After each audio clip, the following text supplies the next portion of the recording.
Oke, Assalamualaikum warahmatullahi wabarakatuh. I'm Galang Buana gangga with the student number 25 10 10 10 10. So in today's video, I will be making another video assignment, and this week's topic is about translation and interpretation.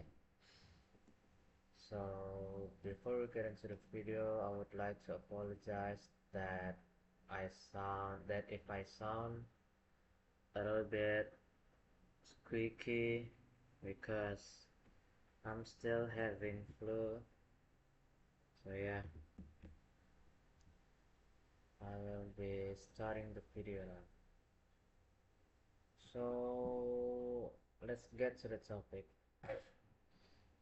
The first one that we are going to talk about is translation. So translation, as we all know, is a thing that we do to produce a text from one language to another language.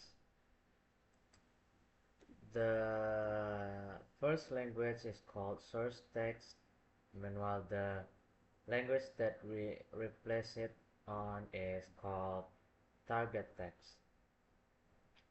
And translation is usually written. So there are some phases through translation. The first one is that the translator must understand the language and they must interpret the source text first. And then the second phase is that the interpretation that translators make must be rendered to the target language. And then there is also this thing called the double bind relationship in translation. It means that translation must contain semantic equivalence and pragmatic equivalence. It means that translators must provide semantic and pragmatic meaning to the text. And then there is also text availability. Text availability is the synonyms of the main uh, source text. So this is usually used for creativity. This is usually permanently available, and this allows the translator to correct the target text as often as necessary. So yeah, the second one is interpretation. In this one, it is mainly communicated through oral. So it is also called as oral translation. So translation is mainly written, meanwhile interpretation is mainly oral. And the difference is that the source text in interpretations is only available only once, and then it is presented step by step or a little bit. Meanwhile, translation, it is permanently available, and the source text is always available for the translators. And then the time constraint is that the interpreter must listen and interpret at the same time. Meanwhile, the translator can read and translate the source at their own pace, at their own pace. So if they want to do it with fast pace, they can do it. If they want to do it slowly, they can also do it. It depends on the translator. Meanwhile, in interpretation, the interpreter must listen and interpret at the same time, and it must lead to significant time constraints, and it requires simultaneous processing.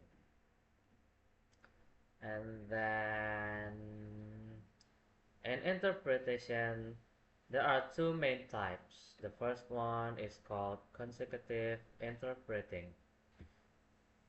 In this type, the interpreter waits for the speaker to finish their speak first, their speech, and then the interpreter will interpret the meaning of the speaker.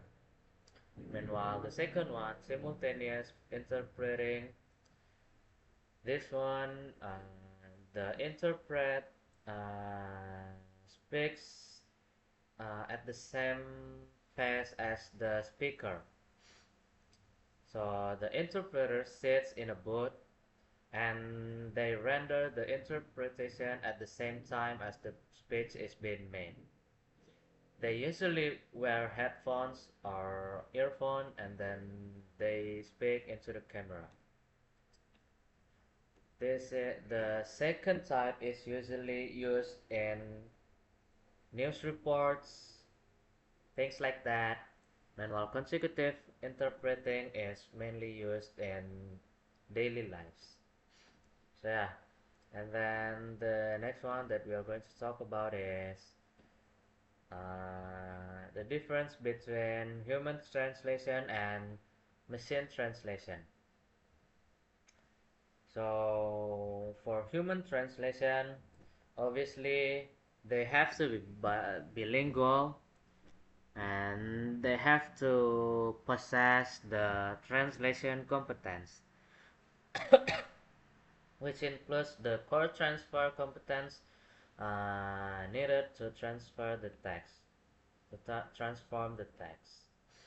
And also the human's translation, the human's translator must have the capability to do decision making and also problem solving, and they are required to be creative so that the meaning of that discourse is various. And the last one is that human translators are unlikely will be replaced by computers because human brains is way more creative than the computer's brain, obviously, and humans brain are able to make creative writing and some literary stuff, things like that, and computers cannot do that. And also, mainly translation and interpretation are heavily relying on the connotative meaning. Meanwhile, computers cannot understand the connotative meanings of something. That is why it is considered unlikely that computers will replace humans for translation. But machine translation also have some strengths. First of all, let's talk about two types of machine translation first. The first one is fully automatic translation. The second one is semi-automatic. The first one is fully automatic. It means that the computer is 100% taking place on the translation. Meanwhile, in the semi-automatic, the computer is mainly taking place, but humans still take some role in the translation. So yeah, machine translation also has some usefulness. Machine translation is usually used if you want something quick, if you want to translate uh, something quick, and then if the content of the discourse is predictable, you can also use machine translation. And also, if the meaning of the discourse is more important than the stylistic finesse or the creativity or the exact wording, then the meaning, you can use the machine translation, because sometimes obviously human's brain is slower than computer's brain. Yeah, I think that's it about translation and interpretation. Once again, I apologize if I sound a little bit weird, because I'm still having a little bit of flu. So thank you for listening. Assalamualaikum warahmatullahi wabarakatuh.